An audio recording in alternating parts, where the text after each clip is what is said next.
Viewers, Prime Minister Modi and UAE President Mohammed bin Zayed coursing down the roads of Ahmedabad in an unprecedented show of bonhomie. You can see those pictures to the left of your screens. The roadshow testifies to the fact that UAE has become a steadfast partner to India over the years after Prime Minister Modi unveiled the contours of his Think West policy.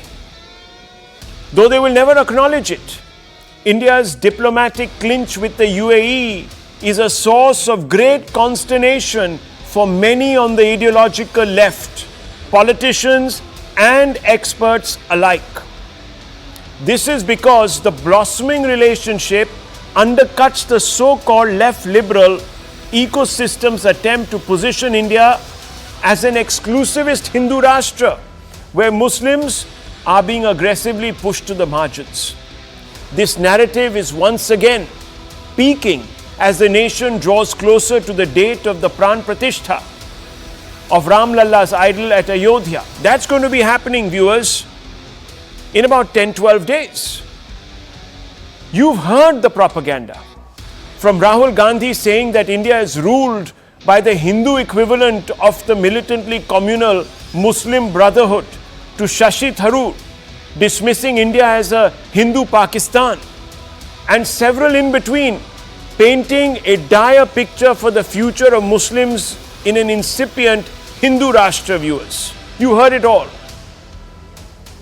Asaduddin Owaisi, there is a clear BJP plot to snatch our mosques, he says, in a faux show of victimhood just before the Pran Pratishtha on January 22nd. But if India had ghettoized its Muslim population and Hindu supremacists had launched a genocide, why would Arab countries be deepening their engagement with India under Modi's leadership? Think about it, viewers. In fact, if anything, several Arab and Islamic countries have elevated ties or taken pro-India positions on issues that could risk friendship and credibility with brother Islamic countries like Pakistan and Turkey. Why would they risk all of this? Many Gulf nations, for instance, were pointedly muted. And here are another set of hard facts. When the Modi government abrogated Article 370 and Article 35A, paving the way for the constitutional and emotional integration of Jammu and Kashmir with mainland India, the UAE, as a matter of fact, viewers, surprised perhaps even New Delhi by backing the abrogation to the hilt. The UAE called the political reform a step towards improving, and I quote, social justice and security and confidence of the people in local governance. And it says will encourage further stability and peace. For this endorsement, the UAE had to endure a earful from its traditional partner Pakistan, that sees itself as a stakeholder in Jammu and Kashmir. But clearly, viewers, UAE was ready to risk ties with Pakistan in favor of India. In September 2023, while hosting the G20 summit, the Modi government pulled off the equivalent of a diplomatic coup by floating the India-Middle East Economic Corridor, IMEEC. The grouping will lock the Middle East and Europe into an immutable economic embrace with India. Moreover, it also thwarts China's growing influence in the region through the Belt and Road Initiative. Now, China, that is a big investor in the Middle East, will not be happy by this. Yet, viewers, these Arab nations, these Islamic nations are ready to even, at some level, niggle or needle China to build ties with India.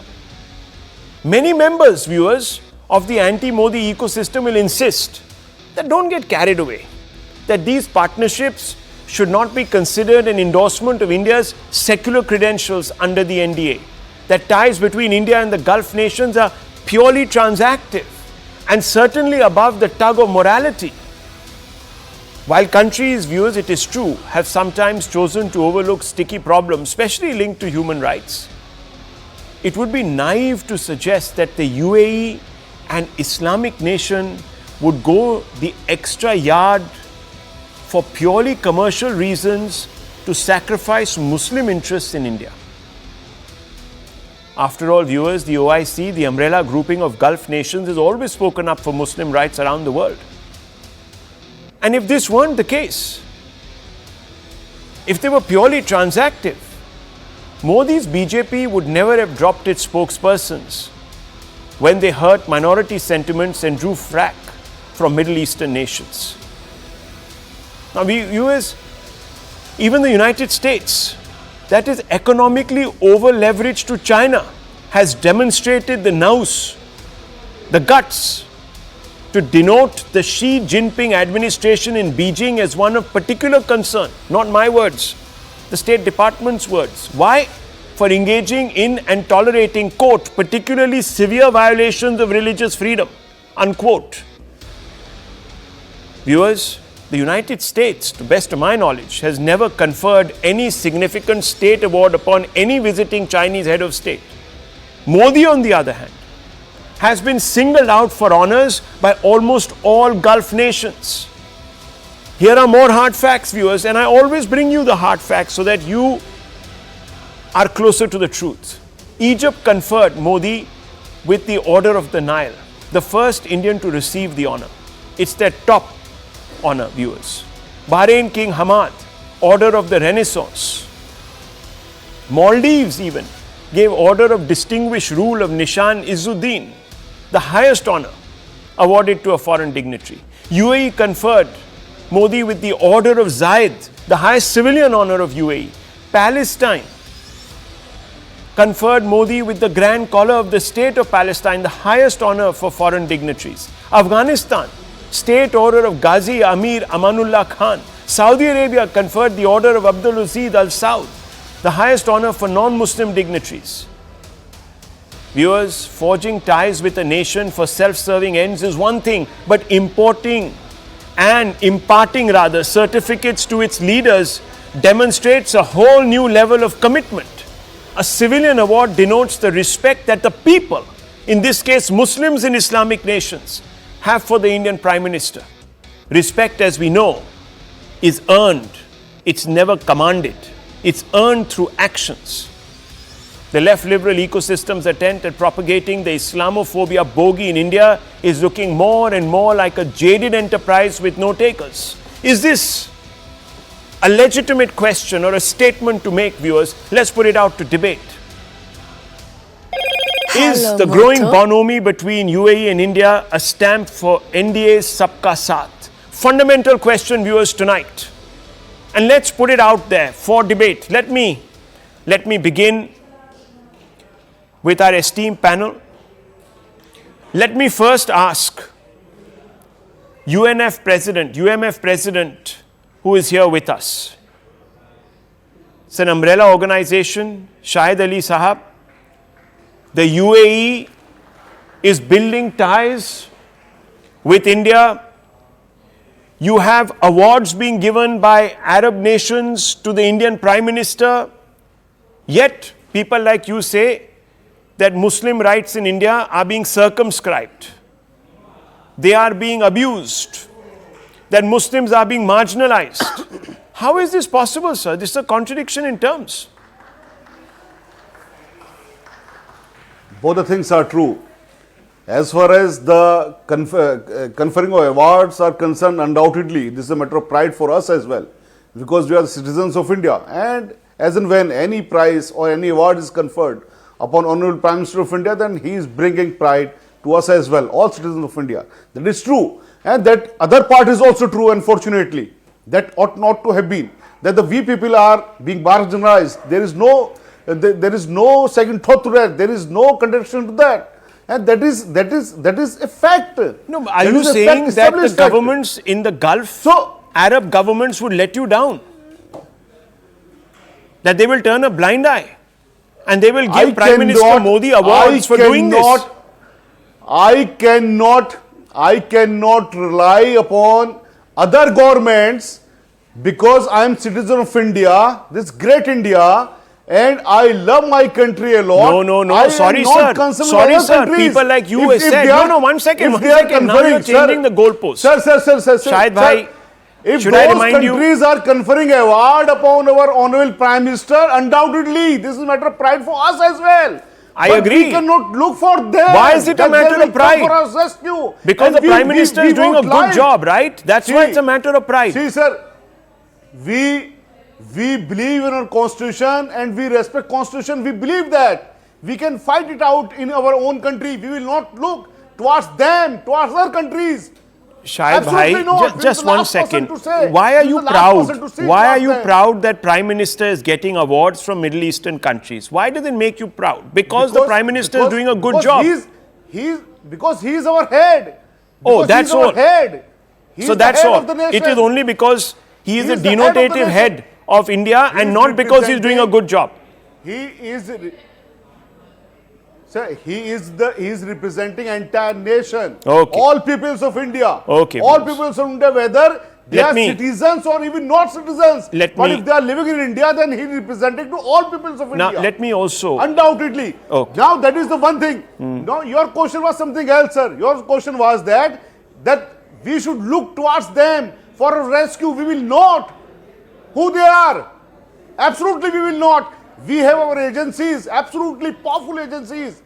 We have our constitution, we have honorable courts. Okay. All agencies are so powerful, honorable courts are so powerful. So, Shahid we bhai- can look towards them. We will not look towards Okay. those countries कि भैया आ जाओ हम बचा लो क्यों बचाएंगे ठीक वो? है मैं हम आपको उनके पास क्यों बताता जाएंगे? हूँ हम शाहिद यहाँ भाई बहुत खुश हैं. शाहिद भाई because when certain people had made certain statements that certain people took very very personally what was said अरे हमारे भाई यूएई वाले और अरब गल्फ वाले they are getting upset with India and you see our ties with these countries will go down the drain. Mr. Modi is hurting these countries. Therefore, action should be taken.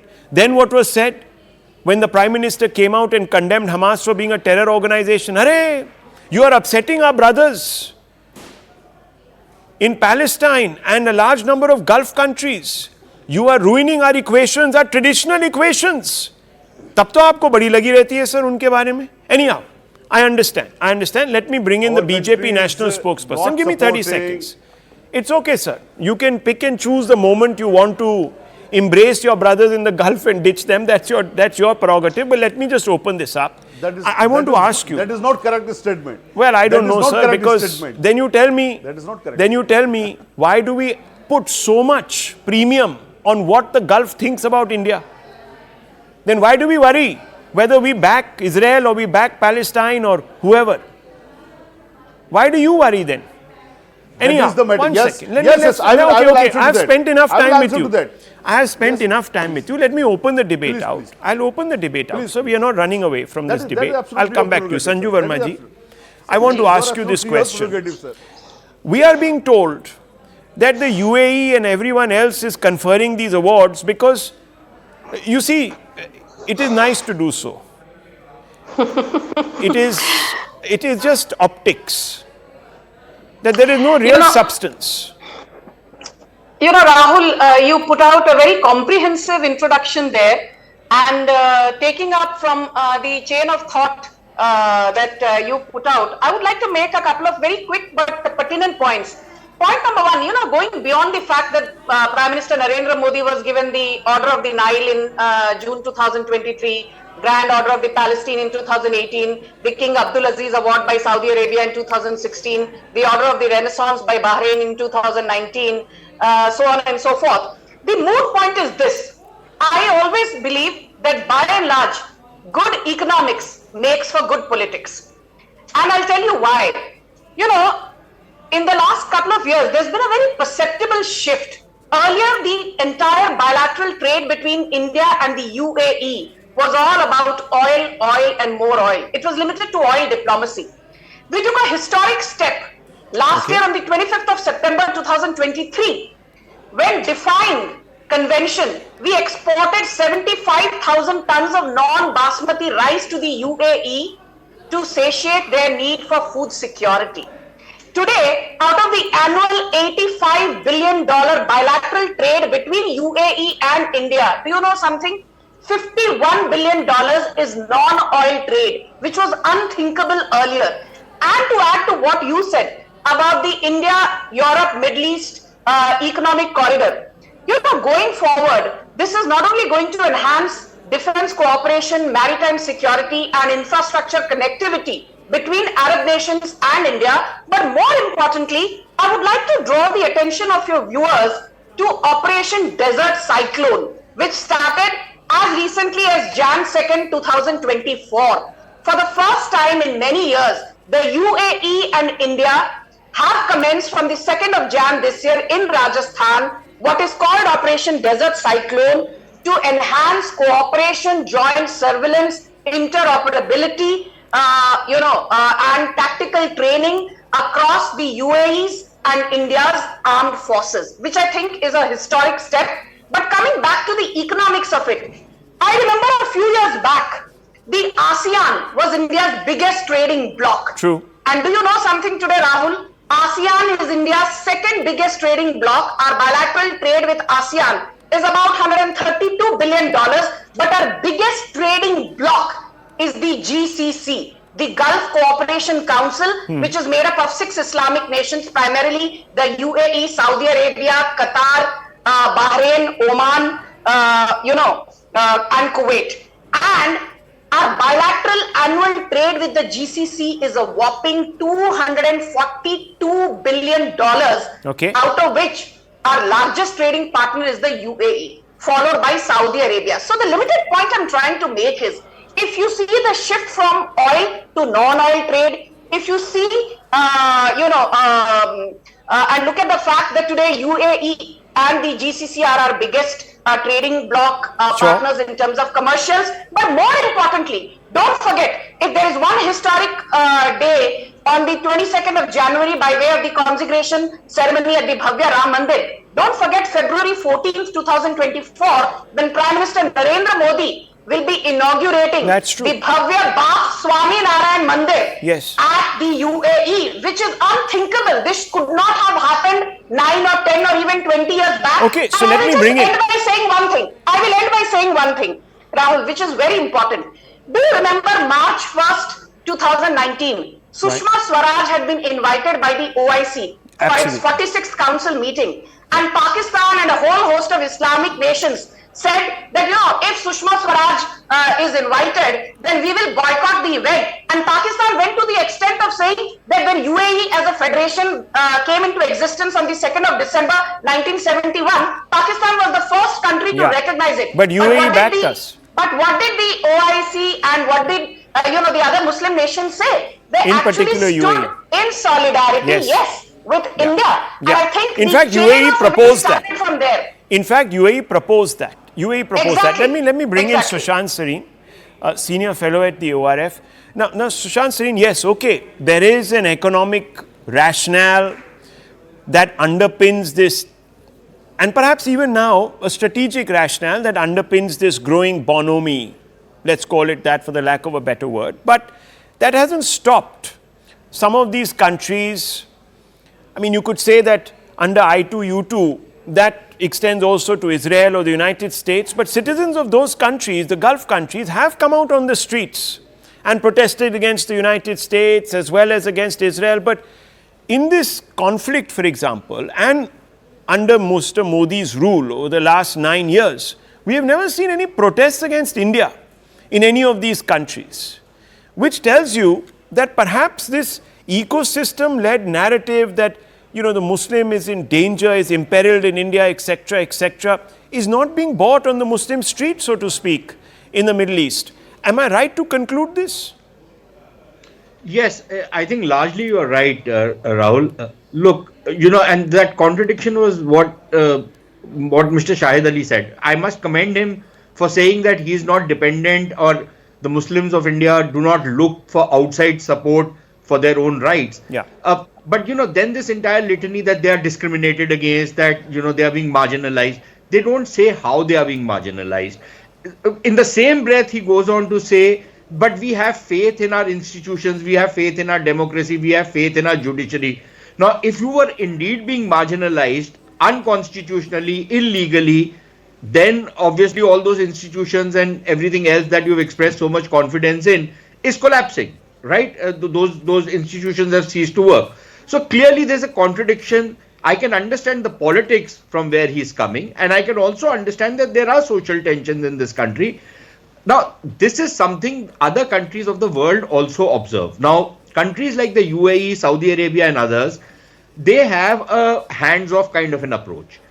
They will not interfere in your internal affairs, just as they don't expect you to interfere in their internal affairs. That is one. Secondly, they run a very tight ship. In countries like Saudi Arabia, for example, the Pakistanis tried it. They tried to demonstrate in front of the Holy Mosque, and they were all rounded up and put into jail and deported. The Indian diaspora across the board is extremely disciplined.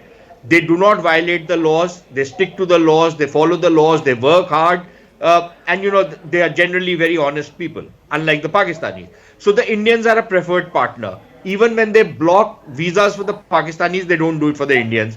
They don't allow any political demonstrations of this kind in their countries. Even in the Israel case or the Gaza case, at least in countries like Saudi Arabia and in the UAE, I think a couple of other GCC countries, there were no demonstrations allowed. Maybe in Qatar, but Qatar plays a dodgy game anyways. The third factor is, and I think this is where, Rahul, you have to give, Sanju is right, economics, is the best kind of diplomacy. That's right. But you have to give credit to Mr. Modi's government for investing so heavily in building up a relationship with the Middle Eastern countries, the Arab countries in particular. This area, which is so important to us, right, from the point of view of energy security, from the point of view of economic security, our diaspora goes and lives out there. We earn something like $70-80 billion in remittances from this area. Trade figures Sanju Verma has just given you. And yet, government after government before Mr. Modi simply did not invest in this relationship. For 30 years, we did not have a single prime minister visit the UAE, which is such a important, pivotal country. It's like a mini superpower of the region. That's true. Right? Mr. Modi went out there, he started investing in that relationship. And I think one of the most outstanding achievements, at least insofar as foreign policy is concerned, is the completely changed landscape of India's relationship with the Arab countries.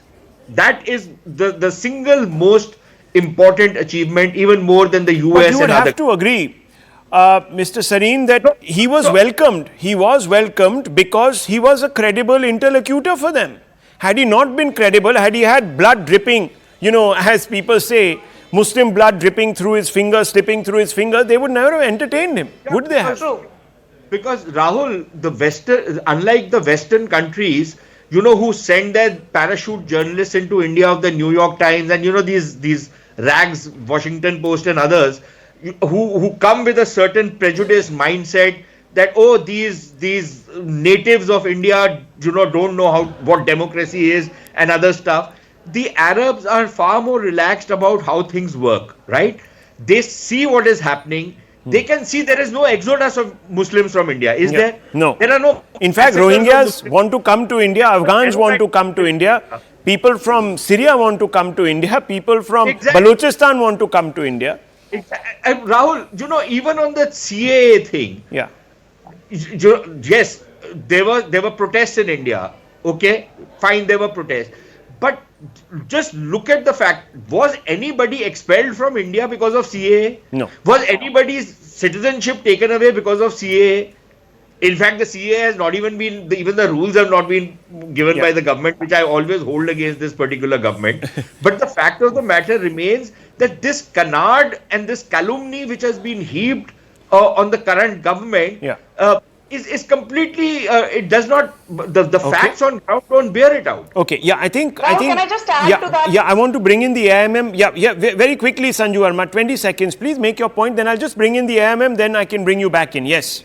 Thank you. Rahul, just to add to what Sushant Sareen rightly pointed out, I want to also say that I think one of the biggest achievements of Narendra Modi's foreign policy is the de-hyphenation of Israel and Palestine. Remember, he is the first Prime Minister to have visited Israel in 2017. In 70 long years, and followed that up with a visit to Ramallah in 2018. True. And mind you, Narendra Modi is the only post-independent India Prime Minister to have visited Bahrain also in 2019, that speaks volumes about his credibility. And the UAE, to their credit, and other Arab nations have also significantly dehyphenated their relationship with India and Pakistan. So that has also happened. So there has been movement from both sides. Yeah, let me just bring in the AIMM spokesperson, Adil Hassan. He hasn't spoken and it's been a significant time. Sorry, sir. I just want to ask you a question that actually Sushant Sareen raised. And I want to ask you this question. How are you being marginalized? Your party represents significantly Muslim interests. How are you being marginalized? Can you point out some examples? And if so, then how do you say that you have faith in India's institutions that, if you are being marginalized, would be clearly, obviously complicit in this marginalization? Rahul, कल का जो supreme court का judgement है, इससे बढ़ के कुछ नहीं हो सकता है कि होम मिनिस्ट्री ने बिल्किस बानो के मामले में 22 जुलाई को होम मिनिस्ट्री ने क्लियर दिया, अमित शाह साहब ने दिया, और रेपिस्ट के साथ भाजपा खड़ी है। पहली बार हो रहा है ये नारी सम्मान का भाषण 15 अगस्त को लाल किला से होगा। भाजपा सरकार होम मिनिस्टर खड़ी है, भाजपा के दोनों एमएलए उसको अतिथि देव भवा कह रहे हैं, उनका स्वागत कर रहे हैं, उनको इस्तकबाल कर रहे हैं, और प्राइम मिनिस्टर देश को मिल रहा है। सिर्फ नरेंद्र मोदी जी को यह सम्मान नहीं मिला, ये भारत को सम्मान मिल रहा है। उम्मीद करते हैं कल प्रधानमंत्री बिल्किस बानो से मिले हैं क्या? प्रधानमंत्री उसके परिवार से उसके आंसू पोंछेंगे क्या? अमित शाह माफी मांगेंगे क्या? अमित शाह ने जो रेमिनेशन में साइन किया था होम मिनिस्ट्री ने माफी मांगेंगे क्या? कि भाजपा सरकार ने क्या किया? भाजपा के दबाव में, गुजरात सरकार के दबाव के चलते महाराष्ट्र में बिल्किस का ट्रायल हुआ था।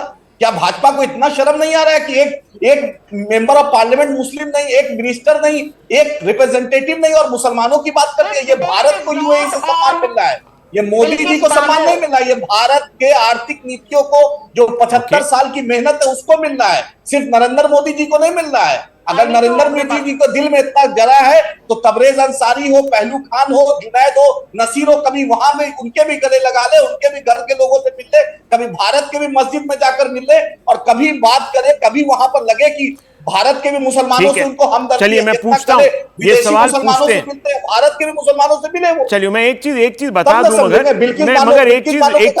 दूं, मैं एक चीज यहां बता दूं, बताइए, आपको बताऊं कि असदुद्दीन ओवैसी ने भी कोई कश्मीरी हिंदू के साथ गले नहीं लगाए, ये भी मैं बता दूं ना। उन्होंने ना, मेरी बात सुन लीजिए सर, देखिए मैंने आपको I let you speak, Rahul ये गलत बात, अब आपने बात नहीं सुन रहे हैं, अब देखिए आप मेरे पे बोलेंगे, चीखेंगे, आपने मेरे नहीं मेरी बात तो सुन लीजिए ना। You can respond, sir. Once you can answer. No, please just give me 30 seconds, sir. Okay. I want 30-second reply. Yeah, you can, and then Sanju Verma will come and rebut you immediately. Yeah, okay. मेरी बात सुनिए.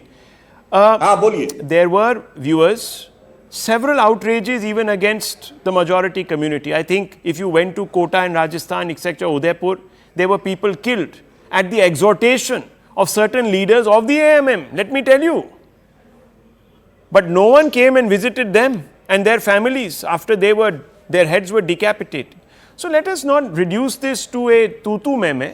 The point here is, viewers, that there are aberrations, but the state comes and protects the minority interests or even the majority interests. Those aberrations are corrected, which shows that India is still a thriving democracy, despite aberrations. I mean, we had for years altogether several unaddressed riot cases. And I'm not just talking about Gujarat, where there has been, many people have gone to jail in Gujarat, viewers. Let's not forget, these people who were given remission, very wrong that they were, however, went to jail. Not one killer of a Kashmiri Hindu has gone to jail. In fact, the killers were embraced, given platforms. Yes, 30 seconds from you, Mr. Hassan, and then Sanju Verma must respond on the larger substantive point. Yes. Rahul, Kashmiri पंडित के लिए सब parliament में barrister Asaduddin Owaisi साहब ने हमेशा आवाज उठाया। हाँ, महबूबा मुफ्ती घर में तो गए नहीं उनके, सरकार बनाई, घर में तो नहीं गए, घर में तो नहीं गए। सुनिए, आपको नहीं पता है, ऑल पार्टी डेलीगेशन में बैरिस्टर साहब कश्मीर गए थे, वहां पर सोमनाथ, सुनिए Sanju, don't disturb them.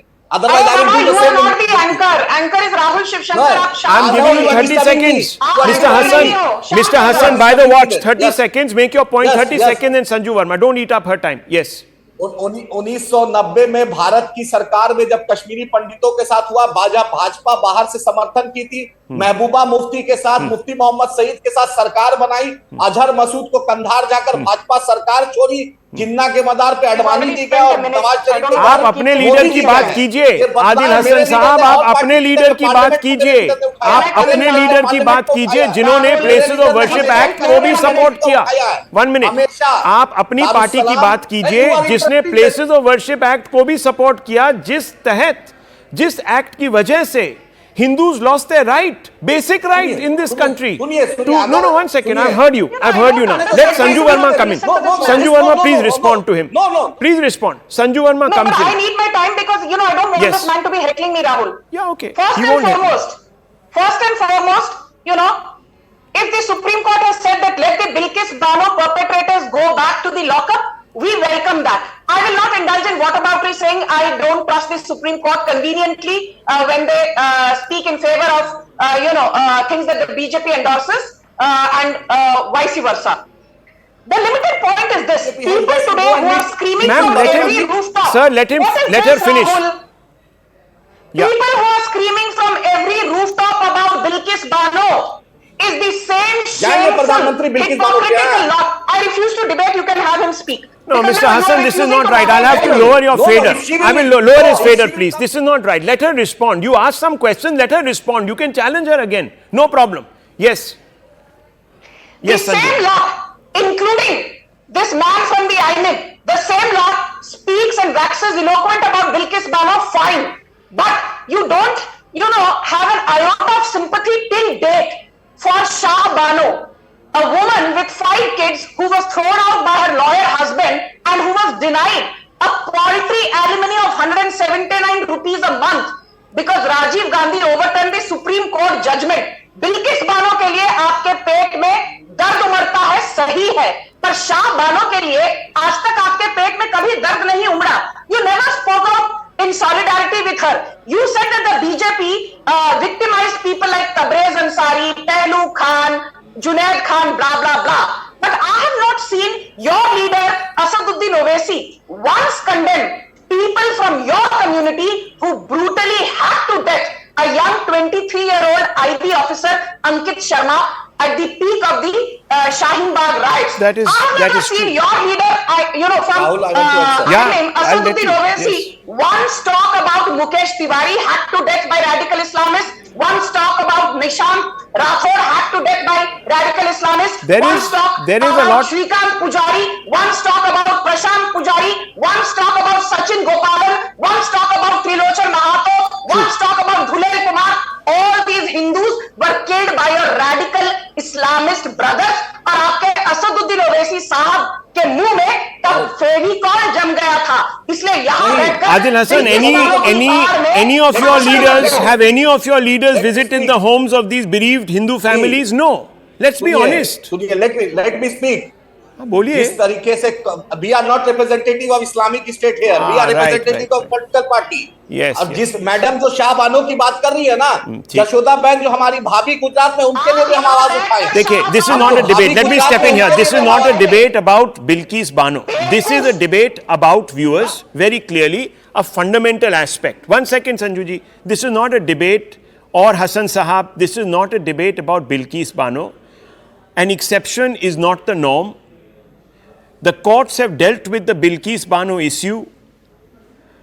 The BJP government in Gujarat will have to obviously now act upon what the Supreme Court has said. That matter has been addressed.